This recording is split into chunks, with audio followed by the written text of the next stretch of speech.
and it was there. Right. Doctor, about phonetics assignment, the student says that how to determine phonemes. How to determine phonemes, yeah?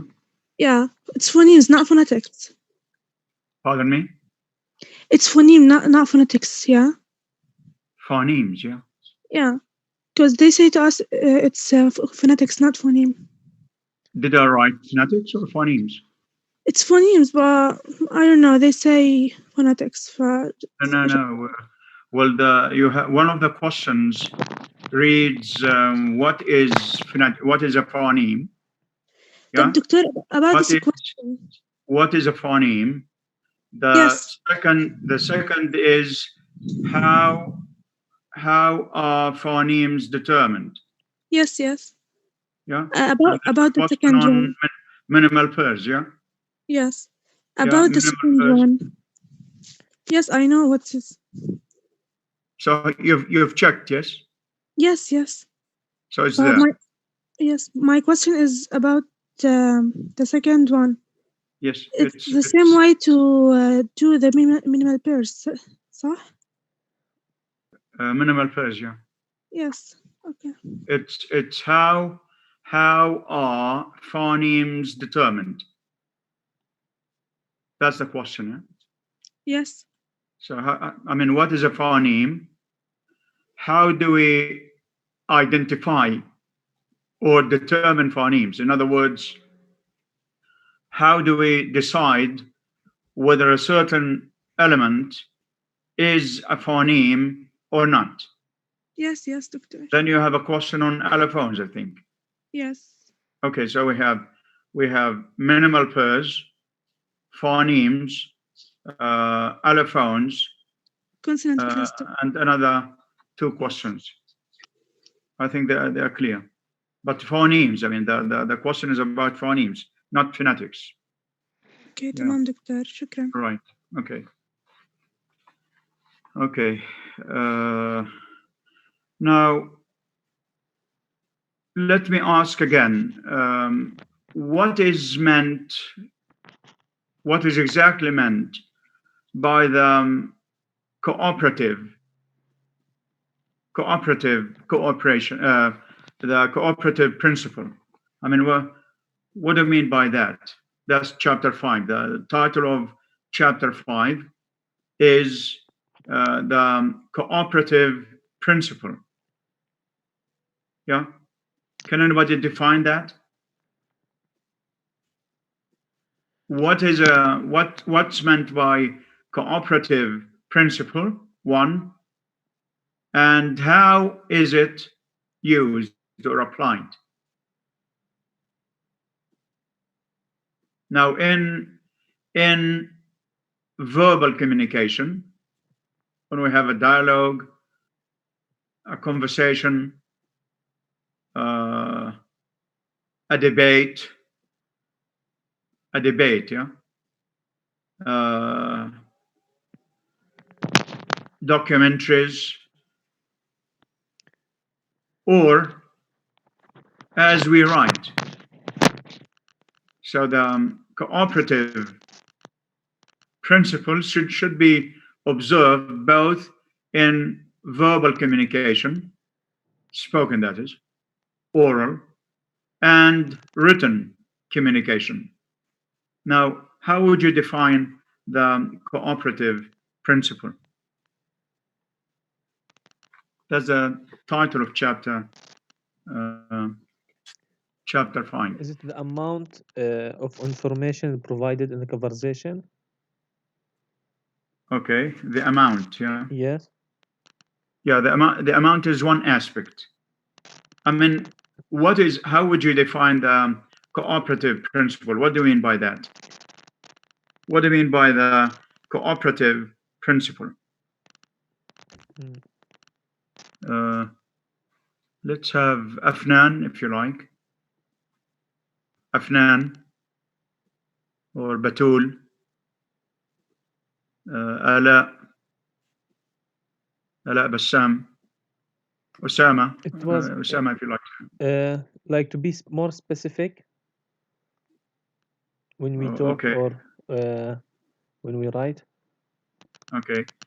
Now, by the cooperative principle, we mean that both parties involved, that's to say, the speaker and the listener, should both stick or adhere to the cooperative principle, and that they observe four maxims.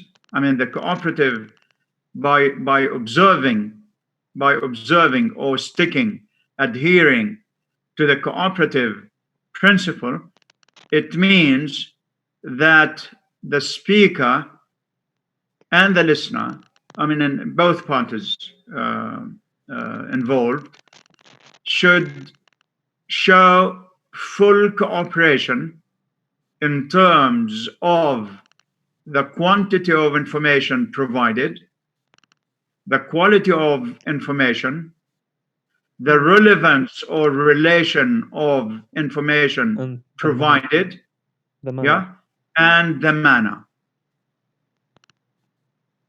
In other words, this means that the speaker should give no more and no less information. He should go straight to the point. He should observe time, the concept of time. I mean, why waste people's time when you are supposed to express yourself in few seconds or few minutes? So why talk for half an hour? Nonsensically, yeah. Nonsense, that is. Sometimes people are in the habit of chatting. They keep chatting nonstop. They don't give the other party the role to take part in the conversation. This shows dictatorship. I mean, many people, try to practice dictatorship. They assume that they are the only party involved in the verbal communication. In other words, they are not good listeners. They just talk and talk and talk. Now, this is a bad sign. It shows disrespect to other people's feelings, and other people's time. Yeah. So the first maxim of the cooperative principle is quantity, the amount of information. Don't provide less or more information. Go straight to the point. Give adequate. Give the required, the needed amount of information. That's one thing. Okay. The second is quality. What do you mean by quality? How do you have quality dialogue, debate, writing? When we talk How do we about achieve facts, quality? How do we achieve quality? Batul. by talking about facts, Okay. So by quality, we are obliged not to tell lies. Don't tell lies. Yes. Never distort the image of another people, another nation, another culture, another religion. So be fair, they say. Be fair. Fair. be fair. Always give the pros and cons. Pros and cons. Always give the pros and cons. Don't be biased or prejudiced. Biased. B-I-A-S-E-D. يعني متحيز. So don't give false information. I just give you an example. A prominent American linguist,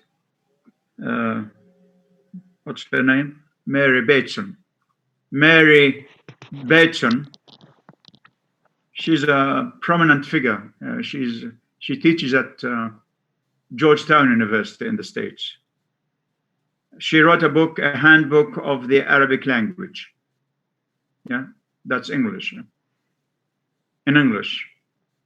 In English on Arabic. So in and on, yeah? In English, but on Arabic, about Arabic. And she wrote the following. Arabic is said to have, I mean, every word in Arabic is said to have 4 meanings. Yeah, every word. That's what she says. Yeah, she's a linguist, and this book is taught at Georgetown University. Yeah? Every Arabic word is said to have 4 meanings. What are these 4? Its primary meaning, the exact opposite, something obscene, and something to do with the camel. Can you imagine that? How is that, Doctor? Now, can you imagine this? Can you imagine a university professor not observing the quality of information? It's not just that she doesn't give facts and figures. That's not the whole story. She's deliberately distorting the image of a language which, according to Edward Sapir, the so-called father of modern linguistics, he's the father. Edward Sapir is said to be the father of modern linguistics. He published a book entitled Language. He had no bias.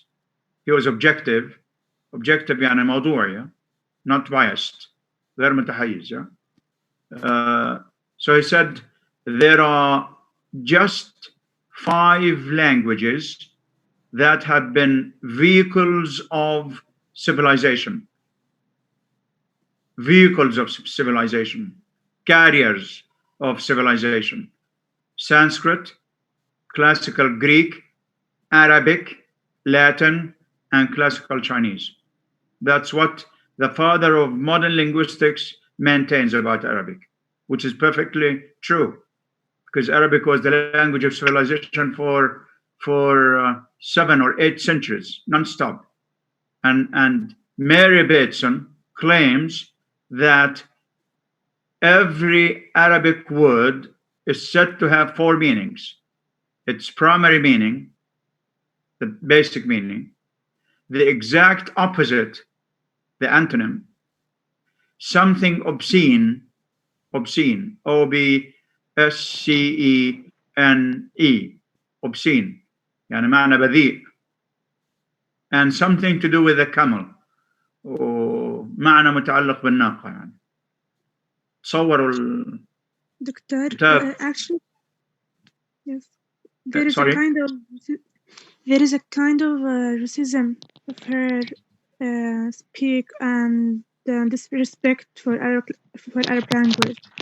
It's there is deliberate distortion. I mean, she's in saying this, she deliberately distorts the image of Arabic, of standard Arabic, of course, which is unfair. she could be sued for that. She could easily be sued. She can be taken to court because of this. I mean, this is an academic book, you know, and she's supposed to be an academia. This is how sometimes some maxims of the cooperative principle are violated, and this is the result. It's like you say that an X or Y nation, okay, is terrorist. Of course, every nation has terrorists. Every nation, a fraction, less than 1%, less than 1%. Every culture had extremists, you know, extremists, fanatics, the so-called fundamentalists, terrorists, etc. But sometimes they confine this to a certain nation. Yeah. So we have to observe the cooperative principle in its entirety with the 4 components. Quantity, don't give more information, don't give less information. Quality, avoid providing false information, false statistics, false diagnosis, sweeping statements about a person, about a certain culture, a certain country. So be fair, provide true information. Don't tell information that you believe to be untrue. Yeah. Okay. Then we have the relevance, which is very important. So if you are asked to write about, say, education in Jordan, don't talk about tourism or industry. Go straight to the point. Don't give irrelevant material. Don't provide irrelevant information. All information provided should be related to the topic, should be related to the, not just to the topic, but to the title of your research. So you have to be accurate. Stick to the topic, stick to the title. Otherwise, you end up having what we call in English a hodgepodge writing, or a hodgepodge debate, dialogue. Hodgepodge. Anything goes. That's not right. Then we have the manner. Manner here means that we have to be, avoid using ambiguity. Try not to be ambiguous. Yeah. Try not to be ambiguous. That's one thing. 2, avoid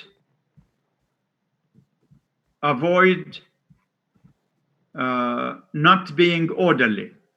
Try to be orderly. Logic. You should have, I mean, your communication should be sequenced logically. It should be characterized by logical sequence. So don't start talking about something and then jump to another topic, which may be totally irrelevant. Be orderly. You have points. This is why before you start writing something, or before you start talking, taking part in a debate, say,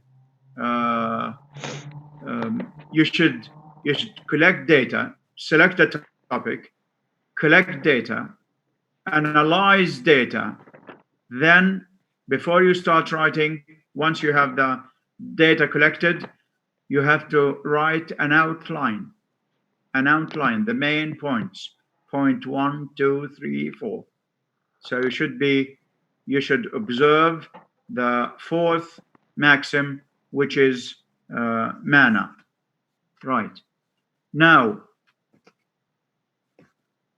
something that should characterize your communication would be what we call hedges.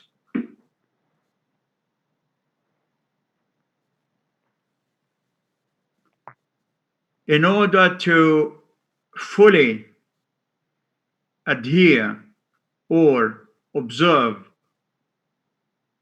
the cooperative principle,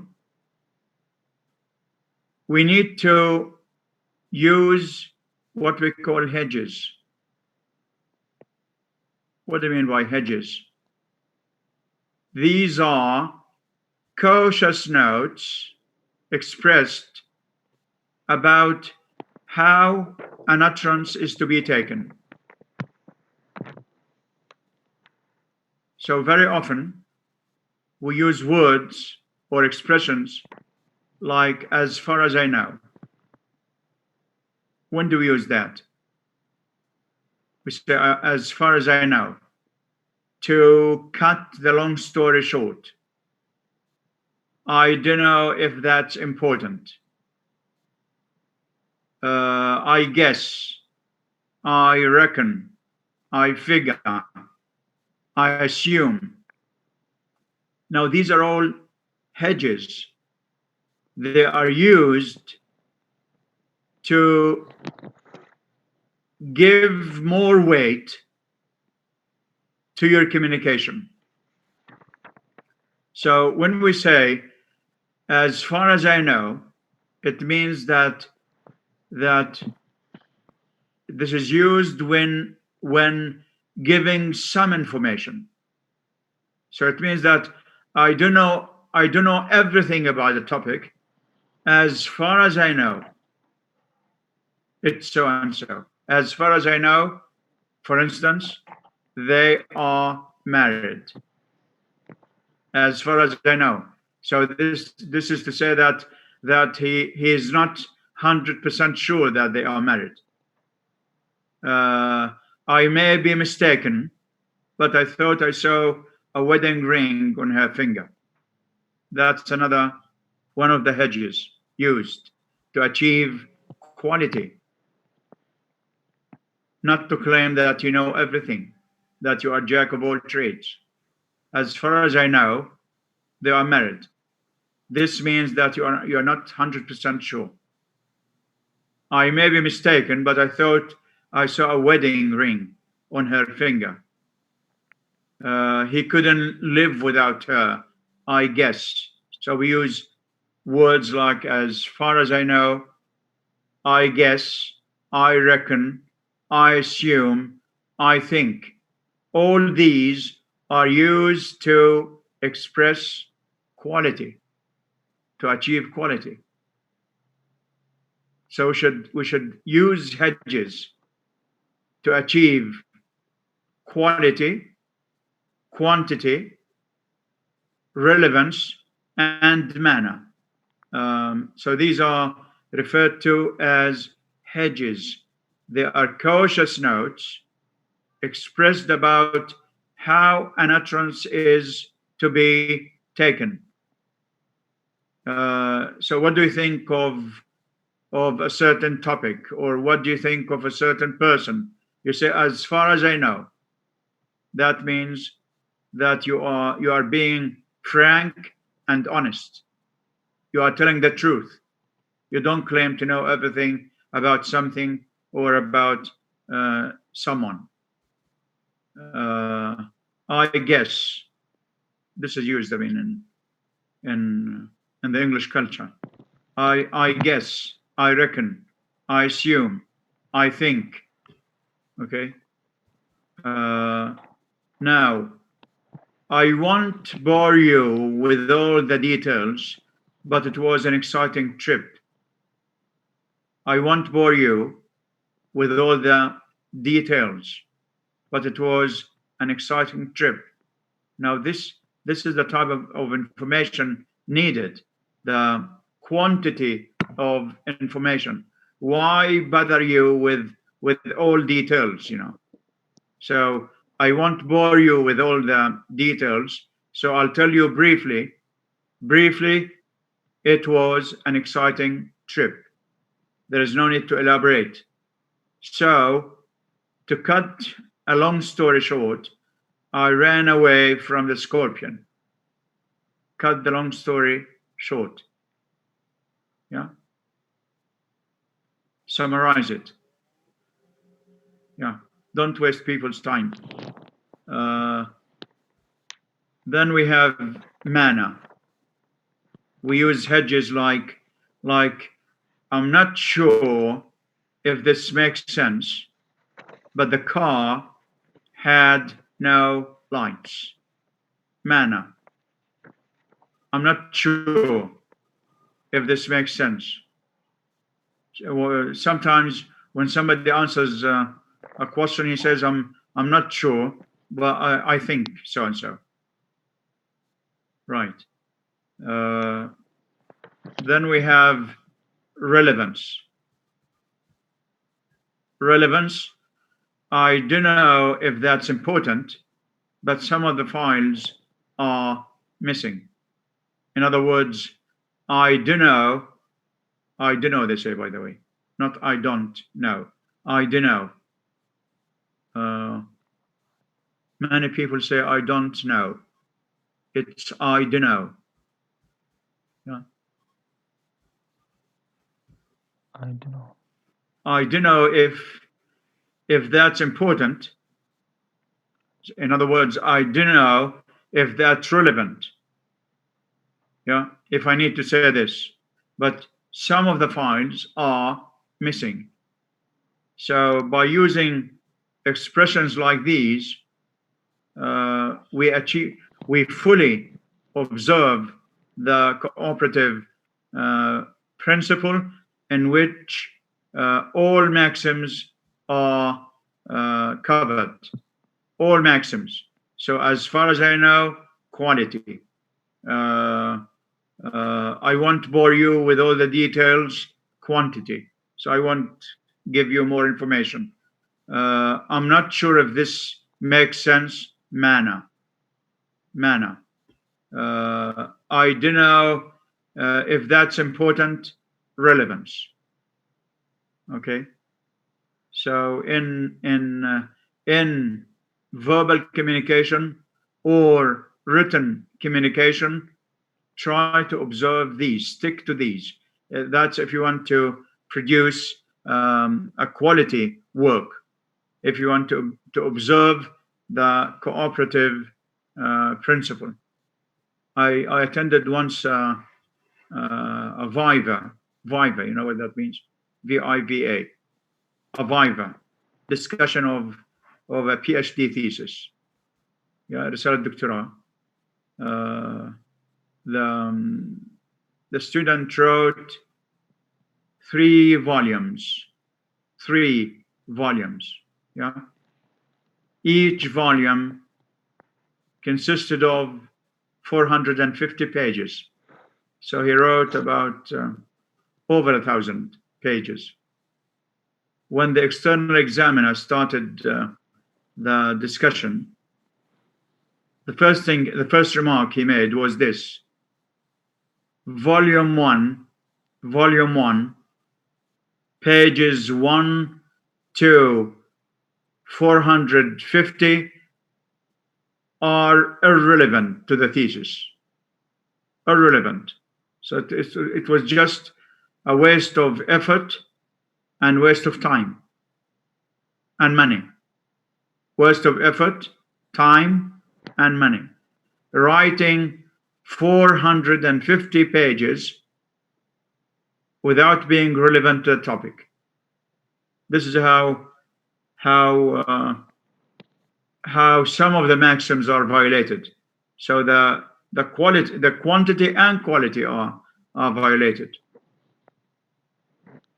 I think we should apply these. I mean, pragmatics is quite useful when it comes to daily life, situational dialogues. So one should be 100% sure about whatever information he or she provides. Right. Let's just have an exercise. I know we don't have much time, but let's just have an exercise on relevance. On relevance.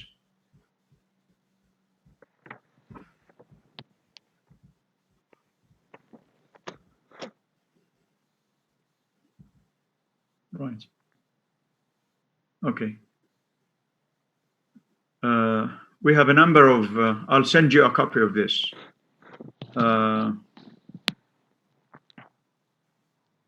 Now, by relevance, we mean that you should observe unity. Unity, you know what that means? Unity. Now, sometimes we write, say, 5 paragraphs. Now, each paragraph should address or tackle one idea. Don't include information not related to that idea. Otherwise, you will be violating one of the maxims, one of the 4 maxims. So let's have this.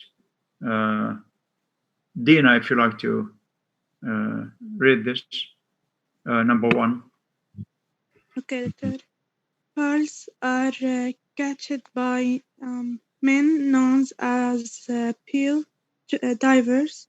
Actually, these men do not dive. They are allowed. They are louder.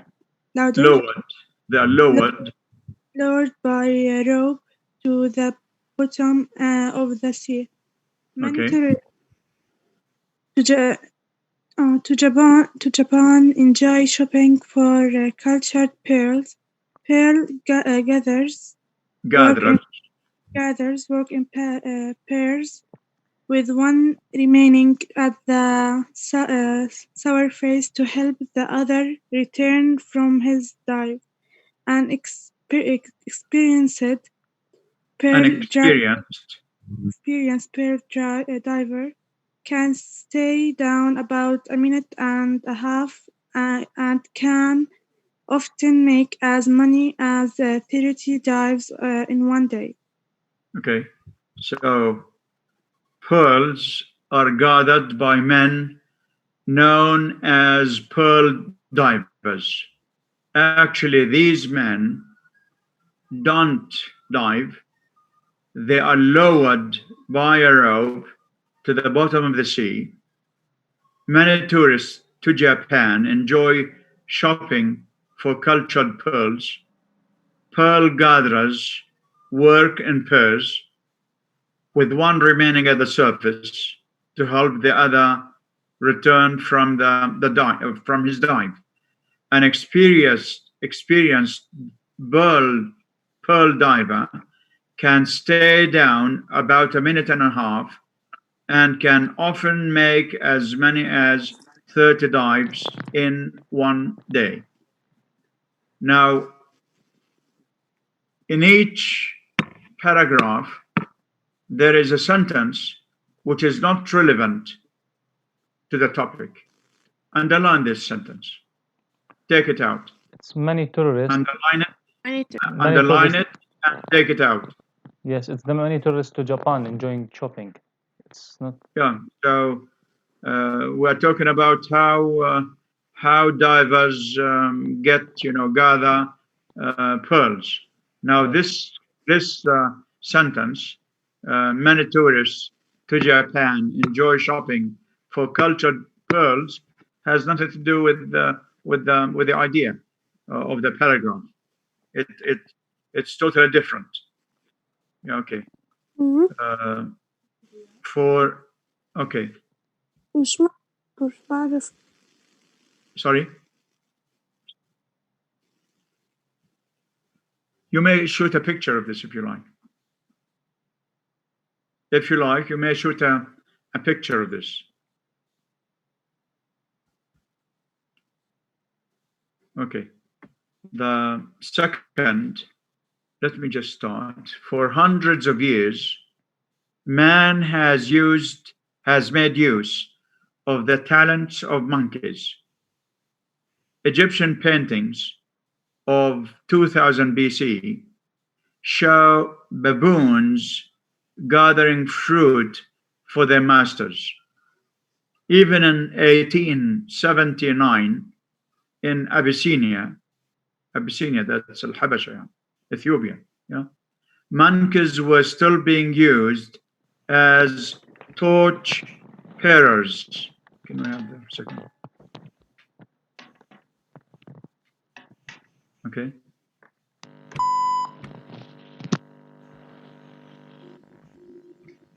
Right. Torch bearers at feasts.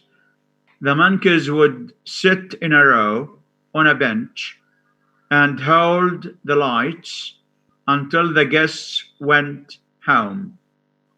Then the monkeys would eat. Most of the world's zoos contain a variety of monkeys for people to watch. Okay, the last sentence. Is the last sentence, yeah? Yes. Which is most of the world's zoos Yeah. contain a variety of monkeys for people to